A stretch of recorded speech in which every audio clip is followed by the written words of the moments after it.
मैं परसों से ही कह रहा था, पहले से कह रहा ये तो ताज्जुब की बात नहीं है। अगर हार जाते तब ताज्जुब की बात होती। विपक्ष कहती है कि आपसी अंतराल बहुत ज्यादा है इस पार्टी में। किसमें? पहले वो अपना तो देखें। आज बाबूलाल जी क्यों नहीं आए? वो तो कहते थे कि हम कुतुब मीनार से कूद जाना पसंद करेंगे, बीजेपी में नहीं जाएंगे, कहते थे ना। तो इन लोग की कथनी, कहनी और कथनी में कितना अंतर है, आप खुद समझ लीजिए। मैं परसों से ही कह रहा था, पहले से कह रहे ये तो ताज्जुब की बात नहीं है। अगर हार जाते तब ताज्जुब की बात होती। ये उनसे पूछिए जो कह रहे थे फ्लोर पर गिर जाएंगे और वह वहाँ चले गए हैं, फलाने वहाँ चले गए हैं। अच्छा, मैं तो एक हम लोग सवाल शुरू ये से है कि जानते जीतने पर अगर इतना विश्वास था तो फिर हैदराबाद क्यों भेजा गया?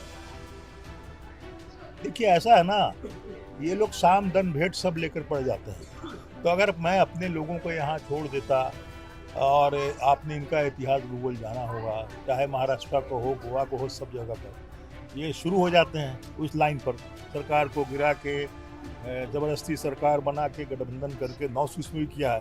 तो उससे बचने के लिए अपने लोगों को हम लोगों ने अलग कर दिया। अच्छा, हेमंत सोरेन ने ये कहा है कि अगर उनका गुनाह साबित हो जाता है तो वो राजनीति छोड़ देंगे, तो क्या तो करेंगे? भाई उन्होंने फ्लोर पे कहा है, अब इस पे मुझे क्या कहना।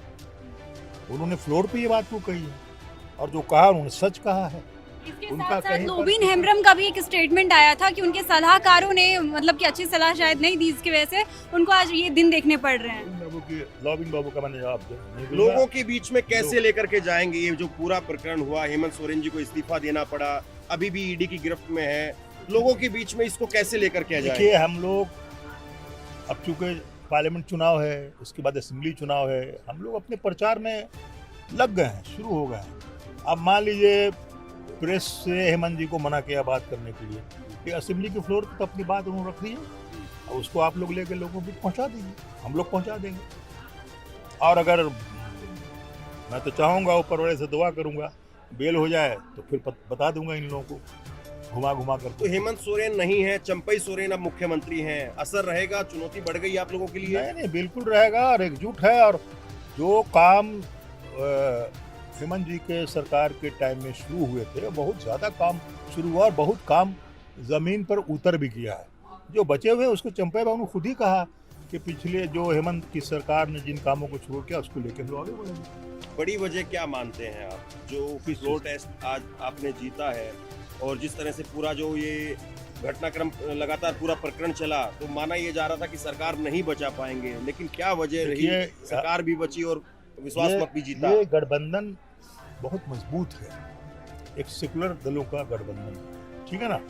और इसको इस तरह की ताकतें जो वक्ती फायदा उठाती हैं अपना कार्यकलापों के द्वारा, वो इस गठबंधन को नहीं तोड़ सकते, नहीं तोड़ सकेंगे, आगे भी नहीं तोड़ पाएंगे। तो बिहार इसलिए पार्ट 2 अटूट यहाँ है। पर रिपीट करने की कोशिश नहीं, की। बिहार पार्ट 2 में भी देखिए ना, बिहार में भी क्या होने वाला है। अच्छा, विपक्ष कहती है कि आपसी अंतराल बहुत ज्यादा है इस पार्टी में। किसमें? पहले वो अपना तो देखें। आज बाबूलाल जी क्यों नहीं आए? एमएलए हैं, लेकिन वो कह रहे हैं खरीद पार्टी फरोख्त हम नहीं पार्टी करते हैं। पार्टी के अध्यक्ष, वो क्या कह रहे हैं? जब वो एमएलए है तो फ्लोर पर क्यों नहीं आए वोट करने? मुझे नजर नहीं आया। ऐसा थोड़ी है। तो क्या पहले हार मान ली थी वो तो कहते थे कि हम कुतुब मीनार से कूद जाना पसंद करेंगे, बीजेपी में नहीं जाएंगे, कहते थे ना। तो इन लोग की कथनी, कहनी और कथनी में कितना अंतर है, आप खुद समझ लीजिए। N4 News Bharat